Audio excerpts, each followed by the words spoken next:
the suspense was already, realized. So this was about 2 days back, and this patient was posted for surgery by my fellows, and patient was posted for a minimally invasive TLIF. So this is a 55-year-old lady with this presentation. These are her X-rays, and this is her MRI. How many you do a TLIF in this patient?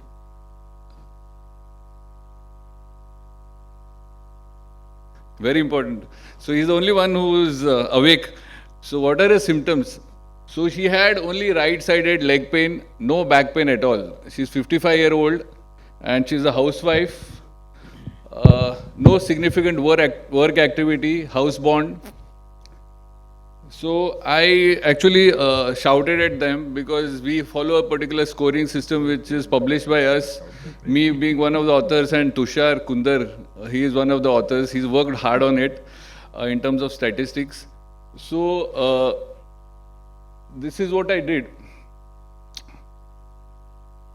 I did a tubular decompression. So see, the patient is stable on positioning. The listus is stable on MRI. The listus is stable on flexion extension. And you see here, the inferior facet of L4 is sitting on the disc. How much more will it move? It's imprisoned there. It's not, cannot move further than that. So all that she had was leg pain. After tubular decompression, it will move. Now, if you do a judicious tubular decompression, see, all that you need to resect is the V here. It's locked in that place. So I also went from the opposite side so that I didn't want to kill the facet on that side much more. I did a ipsilateral decompression, but not aggressive, as aggressive as on that side. So the stability is well maintained. She has absolute complete pain relief. She walked next day. She went home today morning. So yeah, as it is here, so majority of you voted for doing a fusion. So it is like Ukraine versus Russia. There is always going to be a controversy when it comes to degenerative listhesis. That plays in your mind also whenever a patient comes into a clinic who has degenerative listhesis. So there is one army supporting fusion, one army supporting decompression. Actually, both are right and both are wrong because we don't have consensus. There are no guidelines. So this particular condition, degenerative listhesis, it's a totally heterogeneous condition. Unlike isthmic lytic listhesis, see, there is no role of decompression in isthmic lytic listhesis, whether it is grade 1 or whether it is grade 5. The answer is fusion. But when it comes to degenerative listhesis, I mean, the decisions vary because of the clinical presentation. These patients present at any age, they have different activity levels. Some have back pain, some have leg pain, some have back pain and leg pain, some don't have both. And some are stable in flexion extension, some are totally unstable in flexion extension. Some have coronal facets, some have sagittal facets, some have tall discs, some have totally collapsed disc. It's almost like bone on bone. And there is varied facet anatomy which may not encourage decompression alone. So you cannot compare one case of degenerative spondylolisthesis with the other. It's like comparing apples and oranges. So that's why with great difficulty we came out with this scoring system. They started with the fact that right from beginning of my practice, influenced by my mentors, I used to treat them differently, each patient differently, and it was all gut feeling. The things which I would consider, while deciding for decompression against fusion or for fusion against decompression, were all these factors: patient's activity level, patient's age, what is seen on the X-rays, technically is it feasible to do a decompression alone.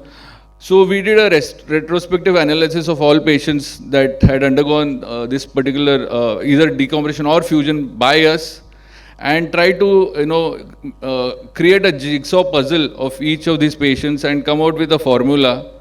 And we gave a scoring system based on what is more significant. So back pain is extremely significant. So you can say everyone has back pain, but it has to be mechanical back pain. Back pain in the axial region, which comes on loading, decrease on unloading. So all the factors which promote a fusion are on the left side. All those which favor decompression are on the other side. So presence of mechanical back pain, younger age group, a high activity level, a mobile listhesis in kyphosis and in angulation and translation, sagittal facet orientation, facet effusion, a tall disc, an unfeasible condition where, if you put a kerrison here, unless you do a midline decompression, which adds to some degree of instability.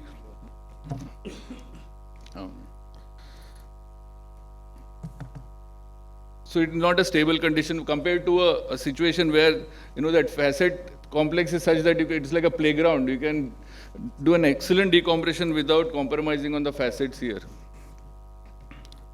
So when we deduced all these points, the magic number appeared to be 5.5. And the way it is decompressed is very well established. It's there in history, it's there in literature. We also published this in many of textbooks, many platforms. So it's a ipsi contra decompression using the tube, a judicious decompression where you're not compromising on the facet joint integrity. Midline is left intact. So this is the beauty of tubular decompression. You can see the midline structures are left intact, the paraspinal musculature, the bony anatomy. So the robbery is done without leaving any major, clues. So that maintains the stability. So many of these cases are inherently stable and you don't want to destabilize them. How to go about, this is a busy slide, this is published, which side to go from. So if the compression is on the opposite side, if you have to decompress that particular side, you need to remove a lot of facet. On the other hand, you just angulate the tube on the opposite side and decompress the opposite side. You don't destabilize the ipsilateral side. Same is the formula when you do a synovial cyst excision. So the cyst is on this side, there's facet effusion. Some would fuse here. So instead of going from the same side and compromising on the facet to reach the synovial cyst, you go from the opposite side because you don't have to play around, you don't have to decompress on this side. You need a plane to get into the facet.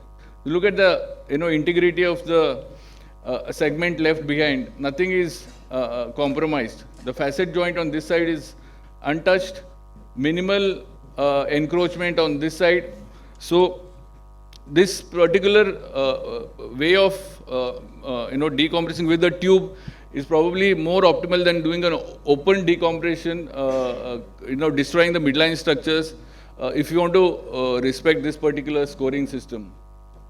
So again, go from the side which is more sagittally oriented in case there is a facet tropism, so that this side at least maintains the stability of that particular segment. These are all thoughts you should keep in mind when you're doing these cases.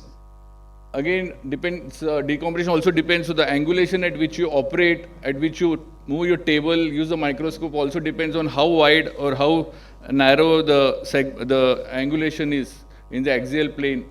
Again, non-destructive decompression also means you don't unnecessarily screw up the soft tissues. Initially in your practice, the tube tends to be high. On the X-ray, you'll see that. So you need to keep, I'll just give it 2 minutes. So you need to keep cutting all the tissues. Once you reach the fascia, if you're superficial cut, make a incision there. Again, put your dilators. If you're on the muscle, again hanging out of the bone, again at the level where you reach, take an incision and put your dilators again. Do that till you reach the bone. So whenever a patient comes to into our clinic, especially when you're a budding practitioner, so you see this on X-rays, you kind of promiscuously, you think of, you start imagining in your head, there is listhesis, let me put screws above, below, put a cage in between. So this is this is misappropriation. This is like seeing in one particular plane only. We are as doctors, we follow holistic practice. Sir, so when you please do a summarize. flexion extension, Please summarize, sir. when you do you have to see the patient in comprehensively. So the scoring is just 2, and again here it's an unstable situation. The scores are high if you factor in all these variables.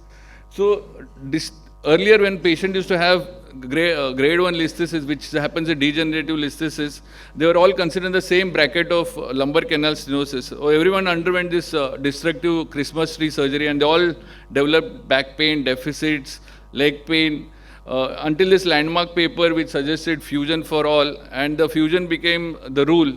And at the same time, there was an explosion of the pedicle screw market, and then no one can stop you.